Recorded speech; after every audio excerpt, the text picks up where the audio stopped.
परम पूज्य स्वामी जी महाराज पूज्य आचार्य जी की सूक्ष्म उपस्थिति को प्रणाम करते हुए आप सब जो अलग अलग राज्यों से आए हैं सबका अभिनंदन करते हुए, आपको आनंद आ रहा है, कुछ सीखने को मिल रहा है, आपने जैसा सोचा था पतंजलि में पहुंचकर उससे ज्यादा आपको प्राप्त हुआ या कम प्राप्त हुआ? और यहां जो आपको बताया जा रहा है ये सूत्र रूप में है, ये सिखा के आपको भेज दिया जाएगा, तो आगे इसको आगे आपको ही बढ़ाना है। यहां तो बीज डाले जा रहे हैं। हमने कल सनातन की सेवा की बात की। देखिए, मनुष्य कभी किसी दूसरे व्यक्ति के लिए काम नहीं करता। मनुष्य स्वभाव से, हर प्राणी स्वभाव से क्या है? स्वार्थी है या नहीं है? बच्चे भी माता पिता का सम्मान तब तक करते हैं जब तक उनको आवश्यकता होती है, फिर उनका व्यवहार बदल जाता है। और ये जगत का सिद्धांत है, इसमें कोई दूसरे गलत नहीं है। हम भी ऐसे ही हैं। हमें जिसकी याद आती है उसी का फोन नंबर ध्यान में आता है कि उससे बात कर लें, लेकिन किसी से काम नहीं हो तो कई कई वर्षों तक उसकी याद नहीं आती। और ये इसमें कोई गलत भी नहीं है। अगर हम निरर्थक बिना जरूरी की चीजों में लगे रहेंगे तो हमारा वो व्यवहारिक नहीं है। हमारी मेमोरी भी भगवान ने ऐसी बनाई है कि जिसमें जो उपयोगी जानकारी है वही रहती है, बाकी सब डिलीट हो जाती है। हम आपको कितना ही ज्ञान दें देश के बारे में, धर्म के बारे में, संस्कृति के बारे में, लेकिन आप काम वही करेंगे जिससे आपको व्यक्तिगत लाभ हो। योग से लोग जुड़े हैं तो योग से लोग इसलिए नहीं जुड़े कि सबको ईश्वर की, परमात्मा की प्राप्ति करनी है। योग से इसलिए योग की कक्षा में आते हैं कि उनको तात्कालिक रोग मुक्ति मिलती है। आप यहां से योग शिक्षक बन के जाएंगे। आज सरकार जिसको 1.5 लाख रुपए सैलरी देता है वो समय पे नहीं पहुंचता। 1.5 लाख रुपए सैलरी जिसको मिलती है वो डॉक्टर है, इंजीनियर है, जो अच्छे हैं उनकी बात नहीं कर रहे, अपने आपके ऊपर नहीं लेना, लेकिन जो सरकारी टीचर हैं, आपने देखा होगा कि एक प्राइवेट टीचर ज्यादा मेहनत करता है लेकिन एक सरकारी टीचर उतनी मेहनत नहीं कर पाता। 1.5 लाख रुपए लेने के बाद भी, 1.25 लाख रुपए लेने के बाद भी वो विद्यालय में तभी पहुंचता है जब कोई क्रॉस चेक करने वाला हो। तो केवल धन मिलता है तो भी काम नहीं होता। और आपसे हम अपेक्षा करें कि आप जाकर सेवा करें तो 10-20% व्यक्ति ऐसे हैं जो पहले से सेवा के भाव से जुड़े हुए होते हैं। 80-90% व्यक्ति तो थोड़ी सी सेवा करने के बाद ये पूछते हैं कि मुझे क्या मिलेगा। तो आपको हो सकता है इस सेवा को करते हुए आपको कोई सैलरी नहीं मिले, कोई धन नहीं मिले, लेकिन ये 100% प्रमाणिक है। आप यदि सेवा करके किसी को सुख देते हैं तो उसका अनंत गुणा सुख आपको मिलेगा ही मिलेगा। आपकी सेवा को आप ये मत सोचिए कि निस्वार्थ सेवा है, आपकी सेवा के बदले में आपको कुछ नहीं मिलेगा। आप नहीं चाहेंगे, आपकी इच्छा नहीं है और आप सेवा कर रहे हैं केवल सेवा की भाव से, तो आपको और ज्यादा फल मिलेगा। और आप अगर यही सोचकर करें कि मैं किसी को ठीक करूंगा तो मैं बीमारी से बच जाऊंगा, तो भी आपको इसका फल मिलेगा। तो ये आपका जीवन बदलने वाला है, आपका जीवन इससे परिवर्तित होगा। तो आपको ये सेवा का माध्यम छोड़ना नहीं है। आपको योग कक्षा के रूप में, आपको योग शिक्षक के रूप में जो मौका मिला है, इस अवसर का पूरा लाभ उठाना है। आज हम बात करते हैं इस देश में अलग अलग जो षड्यंत्र चल रहे हैं। देखिए, जब हम अच्छाई का प्रचार नहीं करेंगे तो बुराई का प्रचार अपने आप होता है या नहीं होता? एक खेत है, खाली जमीन है, उस खाली जमीन की आपने निराई गुड़ाई की, यदि आप उसमें फसल नहीं बोएंगे तो घास फूस अपने आप उगता है या नहीं उगता? इसी तरह से हमारा इस देश व दुनिया में जितने मस्तिष्क हैं, जितने लोग हैं, उन सबका दिमाग भी एक खाली खेत की तरह है। हमने यदि उसके अंदर अच्छे विचारों की खेती नहीं की तो वहां पर घास फूस और कचरा अपने आप उग जाएगा। आज दुनिया में कलयुग है, भोगवाद बढ़ रहा है। जो मल्टीनेशनल कंपनी है, जो पूंजीवाद है, वो हर व्यक्ति को बीमार बनाना चाहता है, हर व्यक्ति को गुलाम बनाना चाहता है। आज से 200-300 साल पहले जो गुलामी होती थी वो तलवारों के बल पर होती थी, तीर के बल पर होती थी। एक राज्य दूसरे राज्य पर आक्रमण करता था, उसको गुलाम बनाता था, उसकी धन संपत्ति को लूट लेता था, पशुओं को लूट लेता था, राज्य के ऊपर अपना शासन करता था। मुगलों ने आक्रमण किए, अंग्रेजों ने आक्रमण किए, उनके आक्रमण से उन्होंने अपने देश का धन लूटा। अब 1947 के बाद, 20वीं शताब्दी के बाद, किसी देश ने दूसरे देश को गुलाम नहीं बनाया हुआ। आज गुलामी दूसरे देश पर आक्रमण करने वाली गुलामी नहीं है। हमें महसूस ये हो रहा है कि हम आजाद हैं, हम अपने ही देश में हैं, लेकिन अब जो गुलामी है वो राजनीतिक गुलामी नहीं है। अब जो गुलामी है वो शारीरिक गुलामी नहीं है। अब जो गुलामी हो रही है वो मानसिक गुलामी है। हमारी आदतें बदलकर, हमारी लाइफस्टाइल बदलकर, हमें एडिक्शन पैदा करके, हमारे अंदर व्यसन पैदा करके हमें गुलाम बनाया जा रहा है। पहले एक शक्तिशाली व्यक्ति, राजा या समूह दूसरों पर आक्रमण करके उनको लूटता था। अब ये जो लूटमाट है ये अलग तरीके की लूटपाट है। ईस्ट इंडिया कंपनी आई, सेना लेकर आई, बंदूक लेकर आई, तोप लेकर आई। हमारे पास उस समय तलवार थी, हमारे लोग उनसे लड़ नहीं पाए। षड्यंत्र से, साम दाम दंड भेद से उन्होंने भारत के ऊपर कब्जा कर लिया। यदि हम आज की बात करें तो आज ईस्ट इंडिया कंपनी नहीं है, लेकिन अगर हम फेसबुक की बात करें, हम गूगल की बात करें, हम यूट्यूब की बात करें, तो ये ईस्ट इंडिया कंपनी से भी ज्यादा खतरनाक है। ईस्ट इंडिया कंपनी आई तो उसके लोगों को यहां आना पड़ा। आपको फेसबुक का, गूगल का, यूट्यूब का, ट्विटर का, मेटा का कोई व्यक्ति यहां दिखाई नहीं देता। पूरे भारत में आज 140 करोड़ लोगों में से लगभग 70 करोड़ फेसबुक के अकाउंट हैं। 140 करोड़ लोगों में से लगभग 70-80 करोड़ गूगल को, यूट्यूब को रोज देखते हैं। आपको जानकर हैरानी होगी, 70 करोड़ लोगों का डाटा, उन सबको मैनेज करने के लिए हम अगर सोचें तो कई लाख लोगों की आवश्यकता होनी चाहिए ना। लेकिन फेसबुक के गुड़गांव के यहां के ऑफिस में केवल 20 व्यक्ति काम करते हैं। और ये जो 20 व्यक्ति हैं, ये भी 2016 की मैं बात बता रहा हूं, आज तो हो सकता उससे भी कम हो गए हों। और वो जो 20 व्यक्ति हैं वो भी काम क्या करते हैं, वो केवल मार्केटिंग के लिए, जो ऐड उनको ऑनलाइन नहीं मिलते, ऑफलाइन बड़ी कंपनियों से संपर्क करते हैं, उनके लिए काम करते हैं। आप जो फेसबुक यूज करते हैं उससे उनको कोई मतलब नहीं है। आप फेसबुक यूज करते हैं, आपको लगता है कि फेसबुक फ्री है, हमें तो एंटरटेनमेंट मिल रहा है। फेसबुक ने अपना सर्वर लगाया हुआ है। भारत में हर व्यक्ति जो फेसबुक का प्रयोग करता है, उस हर व्यक्ति से हजारों रुपए प्रति वर्ष फेसबुक कमाता है। आप फ्री में यूज करते हैं तो भी फेसबुक कमाता है। अगर हजारों रुपए एक व्यक्ति से फेसबुक कमाता है, कि मान लीजिए 5,000 कमाता है, तो 70 करोड़ अगर यूजर हैं तो 70 करोड़ का 5,000 से गुणा करें तो फेसबुक ने भारत में केवल आपके फ्री में काम करने से कितनी कमाई कर ली? कितने करोड़ हुआ? 3500 करोड़। ये तो वो जो फ्री में केवल आपसे, इसके अलावा जो एडवर्टाइजमेंट देते हैं, जो प्रमोशन करते हैं, इससे उसने कमाई भी की। और कमाई करने के साथ साथ जब ग्लोबल षड्यंत्र की बात हो तो वो हम सबके जीवन को गुलाम बनाता है, हमारी लाइफस्टाइल चेंज करता है, हमारे बच्चों के दिमाग में गंदगी भरता है, उनको नशे की ओर लेकर जाता है। हमारी युवा पीढ़ी आज इंस्टाग्राम के ऊपर रील बना रही है, और किसी बच्चे से पूछो कि तुम बड़े होकर क्या बनोगे, तो वो कहता मैं कंटेंट क्रिएटर बनूंगा, मैं रील बनाने वाला बनूंगा। ये रील बनाना और रील देखना, इससे कोई प्रोडक्टिविटी नहीं बढ़ती।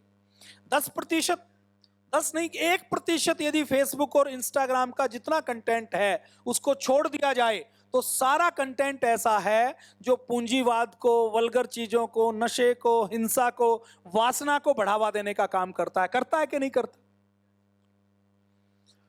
फेसबुक और इंस्टाग्राम, इनकी पूंजीवाद की जो मानसिकता है, एमएनसीज की मानसिकता है, उसको पोषित करने का भी काम करते हैं।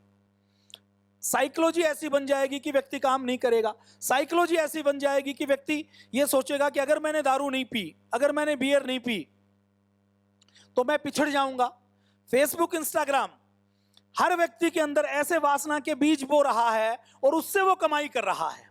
देखिए जितनी मल्टीनेशनल कंपनियां हैं, हमारे भारत का जो पुरातन समाज रहा है उस समाज को तोड़ना चाहती हैं।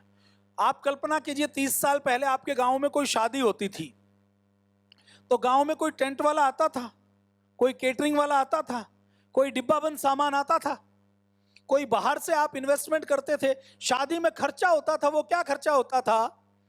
शादी में खर्चा होता था सोने पर, कपड़ों पर, जो आपके आसपास से बने होते थे। बाकी सारा काम आप आपसी सहयोग से कर लेते थे। करते थे या नहीं करते थे? आज शादी होती है तो आपको बैंकेट हॉल बुक करना पड़ता है, आपको केटरिंग वाला बुक करना पड़ता है। आपका जो शादी पहले 1 लाख रुपए खर्च करते थे तो 80,000 के कपड़े और गहने आते थे। 20,000 रुपए का कोई अच्छा भोजन होता था और दिखावा तो कोई होता ही नहीं था। बारात भी आई तो अड़ोस पड़ोस से हम बर्तन मांग लेते थे, अड़ोस पड़ोस से बिस्तर मांग लेते थे, खाट मांग लेते थे।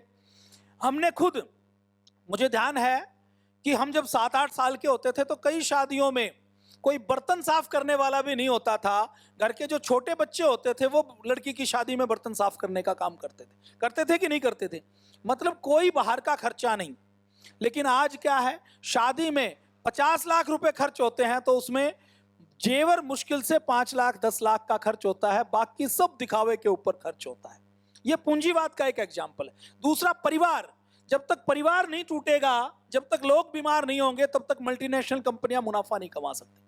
तो मल्टीनेशनल कंपनियों का क्या उद्देश्य है कि परिवार को तोड़ा जाए। पति पत्नी अलग होंगे, तलाक होगा तो भोग बढ़ेगा। पति पत्नी अलग होंगे तो शराब ज्यादा पी जाएगी, अवैध संबंध ज्यादा होंगे। पति पत्नी अलग होंगे तो क्राइम ज्यादा होंगे। पति पत्नी अलग होंगे तो पूंजीवाद, भोगवाद ज्यादा बढ़ेगा। और अभी ये जो जोमेटो स्विगी आई है, जोमेटो स्विगी आने के बाद एक जोमेटो या स्विगी का ऑर्डर करते हैं तो उसके साथ कितना कचरा आता है।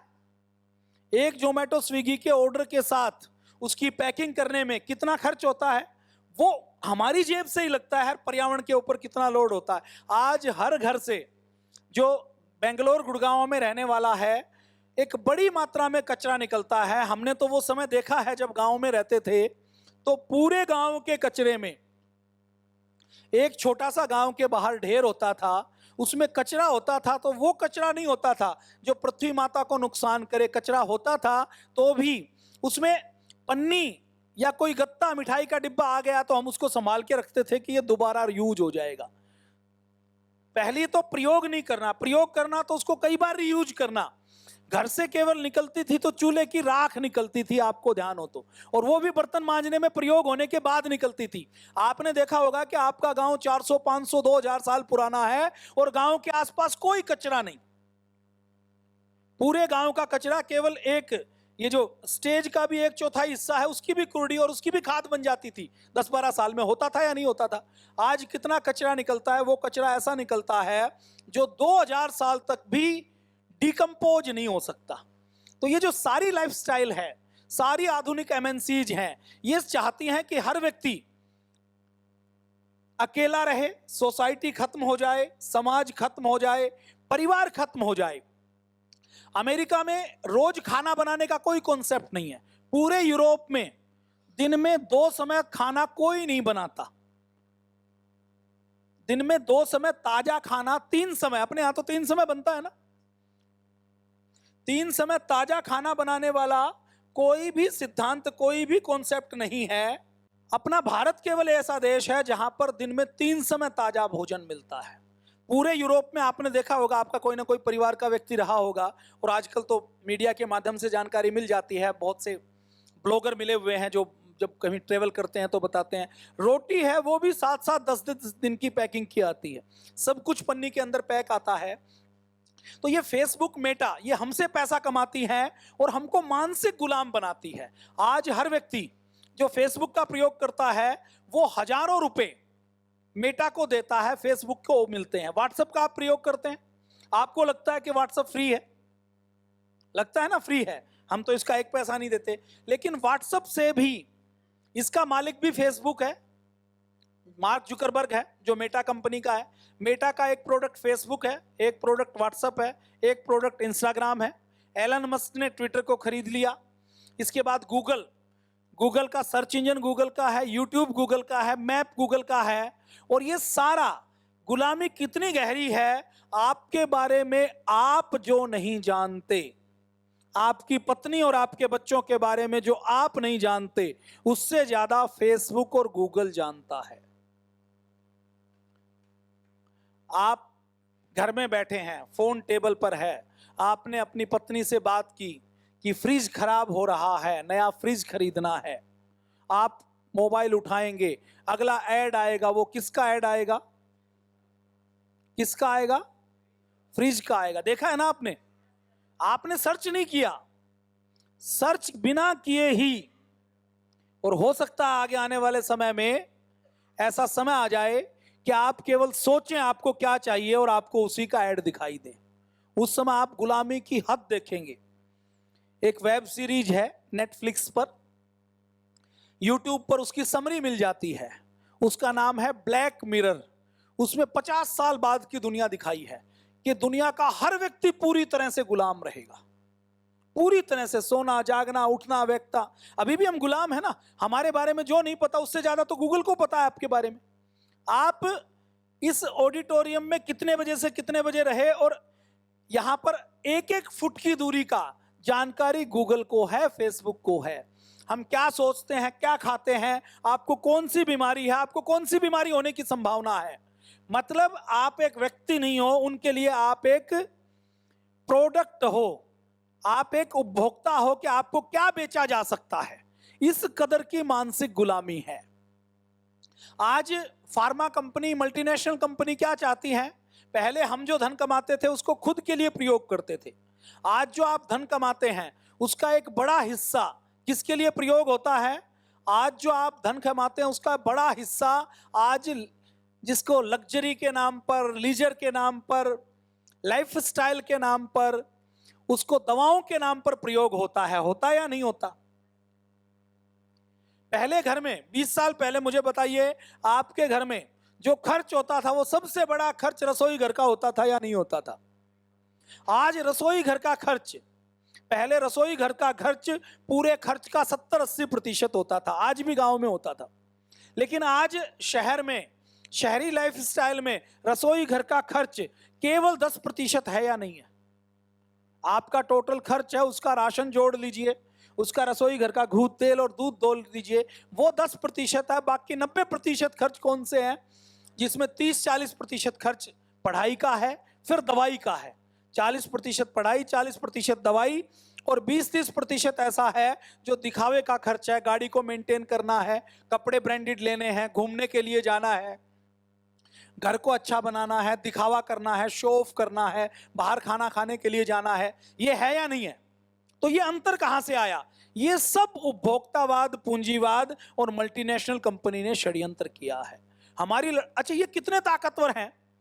फेसबुक, गूगल, अमेरिका जो सबसे ताकतवर देश है, जिसके पास सबसे ज्यादा संपत्ति है, आज चाहे तो वो अमेरिका को भी खरीद सकते हैं। इतनी बड़ी कंपनियां ये हैं।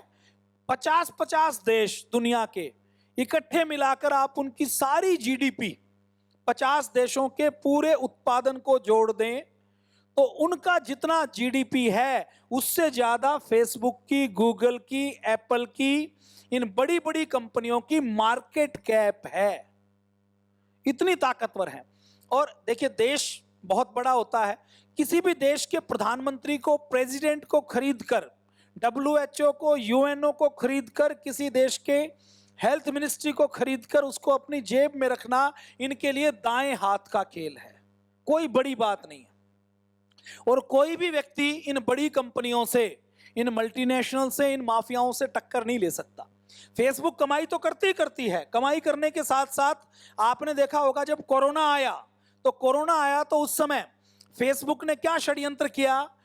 फेसबुक ने षड्यंत्र पूर्वक फार्मा कंपनियों से मिलकर, आपने कोरोना और आयुर्वेद जहां लिखा, कोरोना और गिलोय जहां लिखी, कोरोना में गिलोय का प्रयोग करें, आयुर्वेद का कार्ड आप पिए, ये कोई भी पोस्ट की तो उस पोस्ट को कोरोना की मिस इन्फॉर्मेशन फैलाने के नाम पर, झूठे इलाज के नाम पर एक नोटिफिकेशन दिया और उसको बैन करने का काम किया या नहीं किया? मतलब दिखावा ऐसा करेंगे कि हम भ्रम को, पाखंड को, झूठ को रोक रहे हैं और वो झूठ फैलाने का काम करते हैं। कोरोना आया तो कोरोना में WHO ने गाइडलाइन तय की कि हाइड्रोक्सीक्लोरोक्विन दे दीजिए, एवरमेक्टिन दे दीजिए, टेमीफ्लू दे दीजिए, फेमीफ्लू खिला दीजिए, इनको एंटीवायरल दे दीजिए, प्लाज्मा थेरेपी दे दीजिए। और 2 साल बाद खुद WHO ने कहा, जब टेमीफ्लू, फेमीफ्लू, स्वाइन फ्लू की बनी हुई दवाइयां गोदामों में पड़ी थी और वो दवाइयां लगानी थी, तो वो दवाइयां सारी खत्म करने के बाद, फार्मा कंपनियों को करोड़ों रुपए का मुनाफा करने के बाद, और करोड़ों रुपए में आप करोड़ों मत सोचिए, लाखों करोड़ का मुनाफा करने के बाद 1 साल बाद WHO कहता है कि ये जो ट्रीटमेंट कोरोना का दिया गया ये सारा गलत था।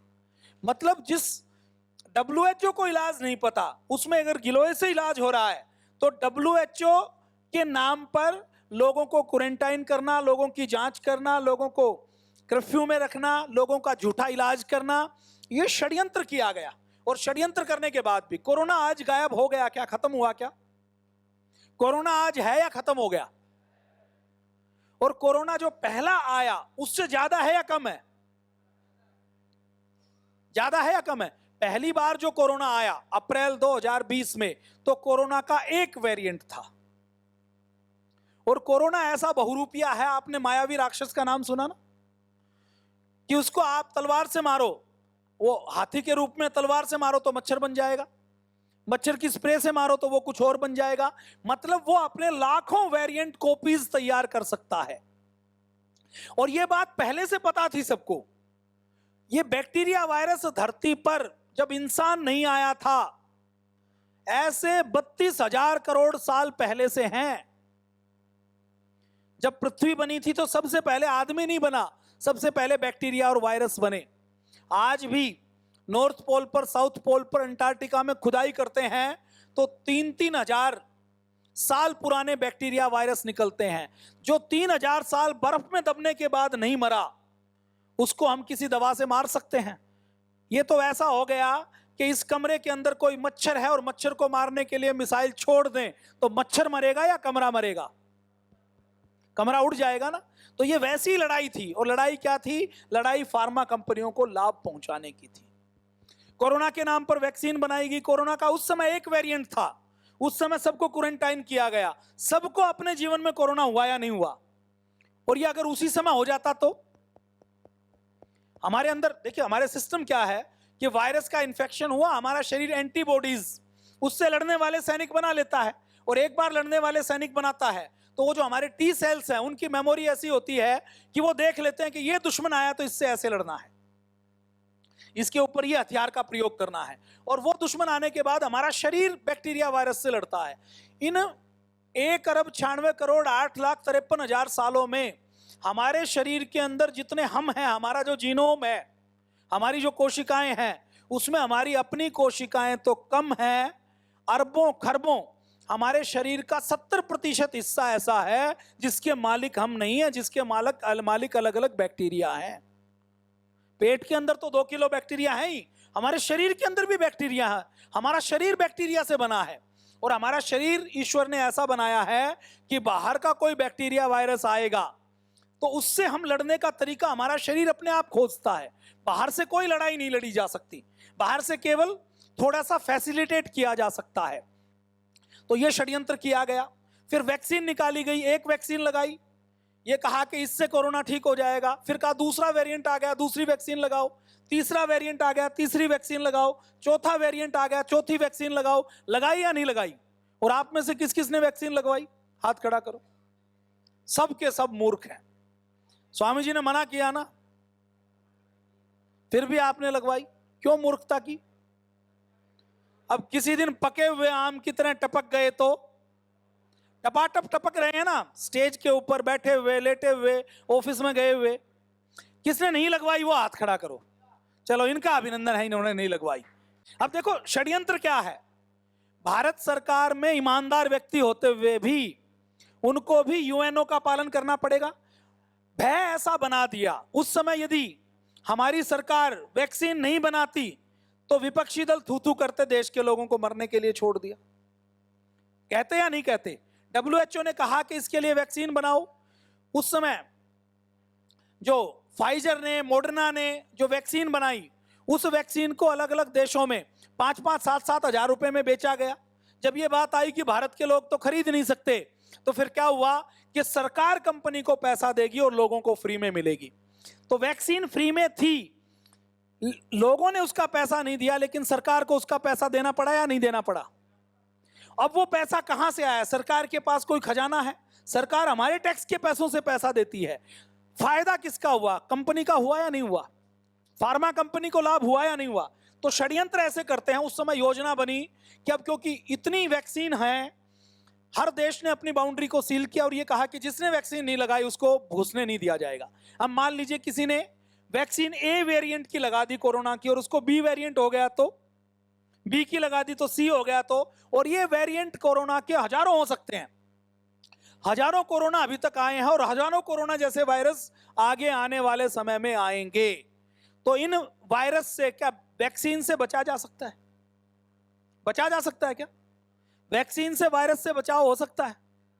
वैक्सीन से बचने का तरीका हमारे आयुर्वेद में हजारों साल पहले दिया है कि शरीर की इम्यूनिटी इतनी ज्यादा कर लो कि आपके अंदर बैक्टीरिया ग्रो नहीं कर पाए, कॉपी नहीं बना पाए, और उस वायरस को हमारा शरीर किल कर देगा। शरीर कमजोर पड़े तो बाहर से थोड़ी गिलोय ले लो, थोड़ी तुलसी ले लो, थोड़ी अश्वगंधा ले लो, और ऐसी 1000 जड़ी बूटियां हमारे महर्षि चरक और सुश्रुत ने बताई हैं।